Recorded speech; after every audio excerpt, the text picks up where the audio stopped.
नमस्कार, प्रणाम। आइए वार्ताक्रम आगे बढ़ाए दें। विषय वही, आओ ज्योतिष सीखें। और मैंने कहा इसका नाम है नक्षत्र विज्ञान। इनके नक्षत्रों को, वारों को, उनके समीकरणों को, तिथियों को, आपस के समन्वय को जितना बेहतर जान लेंगे हम, हमारी पकड़ उतनी मजबूत कही रहेगी। आइए, जितने दिन हैं इनके अपने अपने फेवरेबल नक्षत्र हैं, जहां ये कम प्रयासों में अधिक लाभकर होते हैं। क्या अधिक प्रयासों में बड़े कम लाभकर हानिकर होते हैं। जब इनके संयोग से योग बनने से, कहते हैं ना, हम आम भाषा में कहते हैं सर्वार्थ सिद्धि योग, इसमें आदमी के बिगड़े हुए काम बन जाए या उसका जीवन बड़ा सफल हो जाए। आइए हम उनकी बात करते हैं। मान लीजिए किसी व्यक्ति का जन्म रविवार के दिन हो। अब रविवार का दिन हो तो फेवरेबल नक्षत्र क्या होंगे, यहाँ योग बनता हो। कहाँ? हस्त, मूल, तीनों उत्तरा, पुष्य और अश्विनी।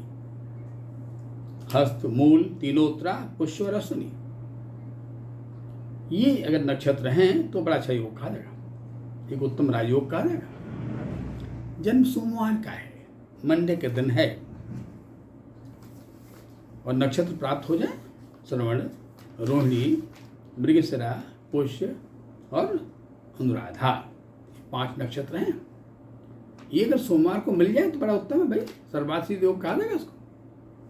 आइए, नंबर 3, मंगलवार, भौमवार।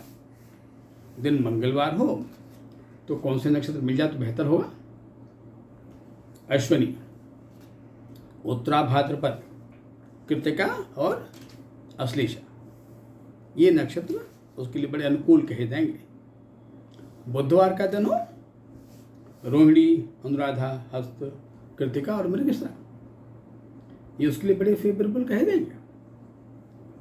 शुक्रवार का दिन हो, नक्षत्र रेवती मिल जाए, अनुराधा मिल जाए, अश्विनी मिल जाए, पुनर्वसु मिल जाए, श्रवण मिल जाए तो बड़ा उत्तम योग होता है। शनिवार का दिन हो, श्रवण मिल जाए, रोहिणी मिल जाए और स्वाति प्राप्त हो जाए तो बड़ा उत्तम संयोग कहा जाएगा भाई, उसे सर्वार्थ सिद्धि योग कहते हैं। अब इन नक्षत्रों की या वारों की अपनी प्रवृत्तियां होती हैं। ये 7 किस्मों में बांटा गया है, 7 दिन हैं और इनको 7 प्रकार की किस्मों में बांटा गया है। 7 कौन कौन से? एक होता है ध्रुव संज्ञक, जो बड़ा मजबूत स्थिर होता है। एक होता है चर संज्ञक, बड़ा मोमेंट, चलायमान, चलते रहने वाला। तीसरा होता है उग्र या क्रूर संज्ञक। आइए हम क्रम से इसकी वार्ता करते चले।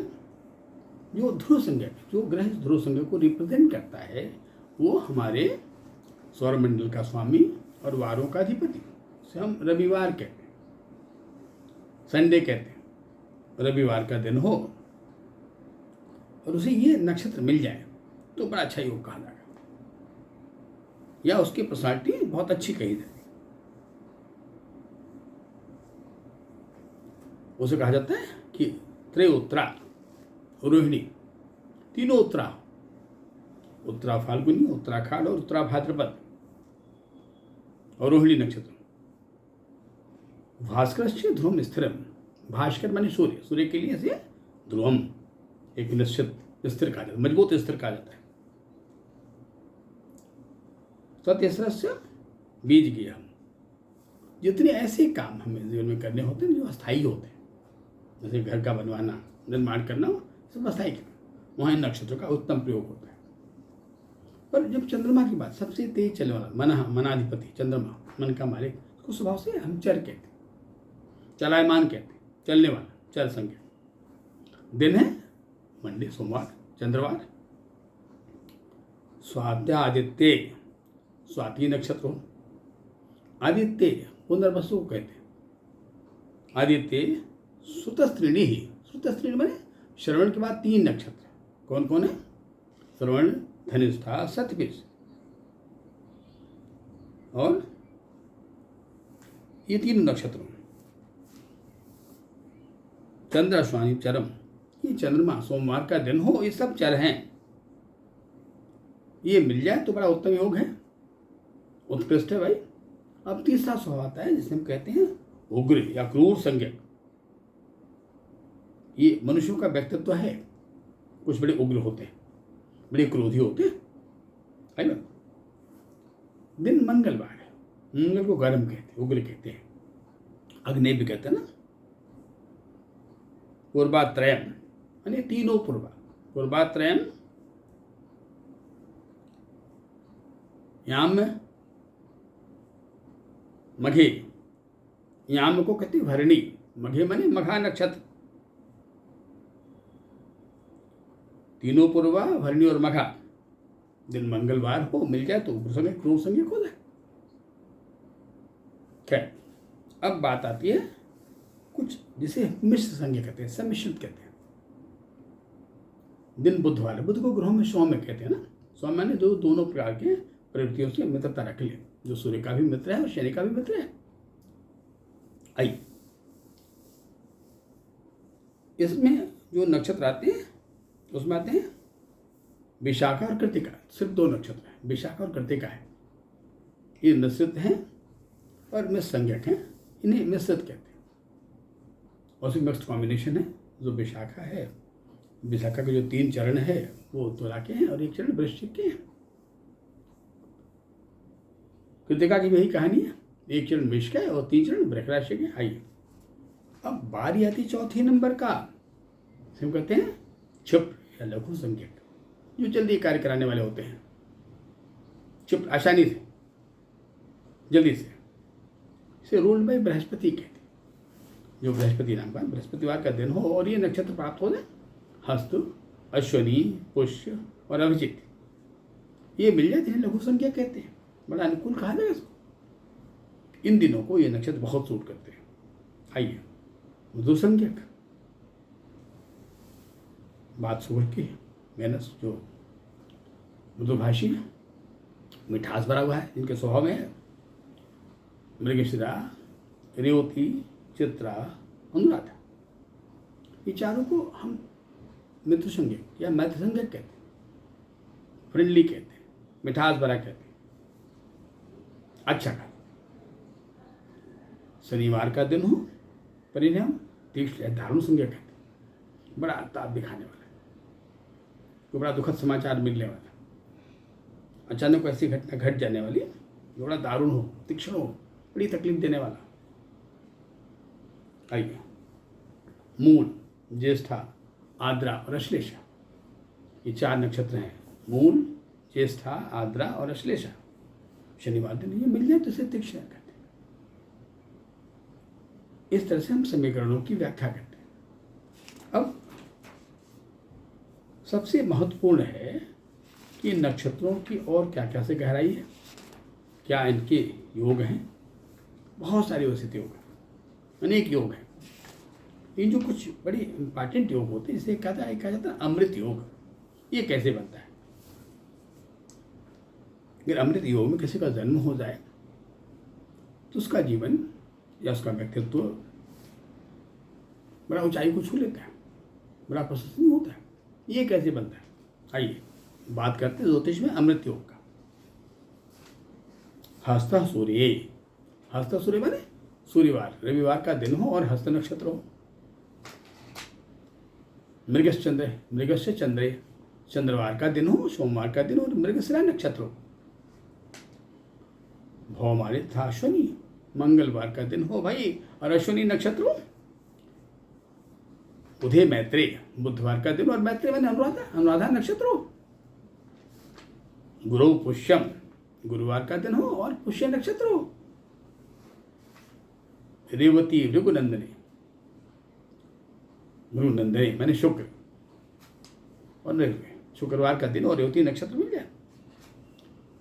रोहिणी रविपुत्र, रविपुत्र माने सूर्य का पुत्र शनि, शनिवार का दिन हो और रोहिणी नक्षत्र मिल जाए।